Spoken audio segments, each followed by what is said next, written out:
تو 5 گانا نماز یہ زندگی میں شامل کر لو، کبھی بھی نماز قضا نہ ہونے پائے۔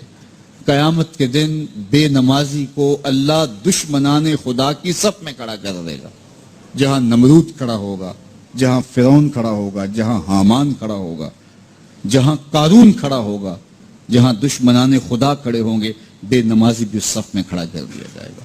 مجھے بتائیے، ہم میں سے کوئی بھی یہ گوارہ کرتا ہے کہ حشر کے دن دشمنان خدا کی صف میں کھڑے کر دیے جائیں؟ یا کوئی خاتون یہ گوارہ کرتی ہے کہ رسول اللہ صلی اللہ علیہ وآلہ وسلم کی راہوں میں کانٹے بچھانے والی ام جمیل کے ساتھ کھڑی کر دی جائے؟ تو جب ہم یہ گوارہ نہیں کرتے، نہ ہماری مائیں بہنیں بیٹیاں گوارہ کرتی ہیں، تو پھر نماز کبھی ترک نہ کیجیے، نماز کو شعار زندگی بنائیں۔ بے نمازی ادھر ادھر گلیوں میں منہ چھپاتے پھر رہے ہوتے ہیں، وضو بھی کیا ہوا ہے رسمن، لیکن مسجد میں جانے کی توفیق نہیں مل رہی۔ وہ سمجھتے ہیں ہم نہیں جا رہے، میاں تمہیں کوئی بلا ہی نہیں رہا۔ اتنے بد نصیب ہو، جنازہ بھی تم اللہ کے لیے نہیں پڑھنے آئے، وہ بھی کسی کے دکھلاوے کے لیے آئے ہو۔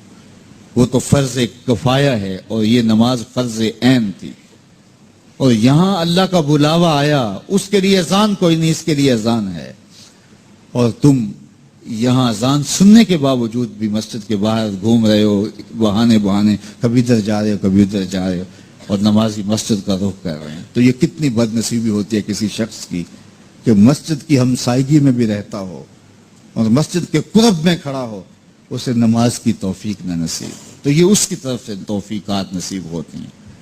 میں ایک بات سنایا کرتا ہوں کہ لاہور جب بڑی چہل پہل ہوا کرتی تھی ہمارے ریلوے اسٹیشن پہ، تو بہت سارے لوگ ریلوے کے ذریعے آیا کرتے تھے، تو وہاں کلیوں کی قطاریں ہوا کرتی تھی۔ ایک بوڑھا کلی، ٹرین کا وقت ایسا تھا کہ وہ رکی آ کے، تو اس نے کسی کا سامان اٹھایا، تو میکلوڈ روڈ پہ جانا تھا، تو راستے میں نوری مسجد پڑتی ہے، تو اس نے کہا قریب آ کے کہ بابو جی میری نماز اثر رہتی ہے، تو ذرا 2 منٹ کے لیے رکیے، میں نماز پڑھ لوں۔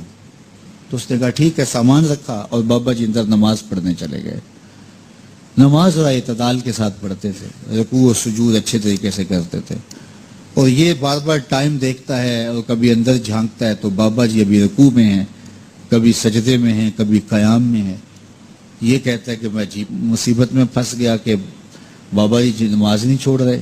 خیر بابا جی نے سلام پھیرا، ان کو تسبیحات فاطمہ پڑھنے کی عادت ہوئی تھی، وہ تسبیحات پڑھنے لگ گئے، تو اس کا پیمانہ صبر لبریز ہو گیا۔ وہ جہاں جوتے اتارتے تو وہاں جا کے اندر جھانک کے کہتا بابا آ بھی جا، تینوں کیڑی شے باہر نہیں آن دیندی۔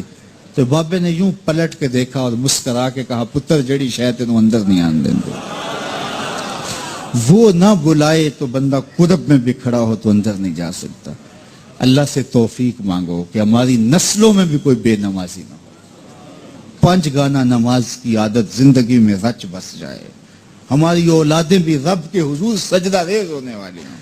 قیامت کے دن جب حکم ہوگا کہ اللہ کو سجدہ کرو، بے نمازی اس دن تو چاہیں گے سجدہ کریں، آج کوئی نماز پڑھتا یا نہیں پڑھتا، اس دن تو ہر کوئی چاہے گا کہ آج سجدہ کریں، لیکن بے نمازی چاہے گا کمر اکڑ جائے گی، سجدہ کر نہیں سکے گا۔ قرآن بتاتا ہے کچھ لوگ جہنم کی طرف دھکیل کے لے جائے جا رہے ہوں گے، ان کو کچھ لوگ پوچھیں گے ما سلککم فی سقر، تم جہنم کو کیوں جا رہے ہو؟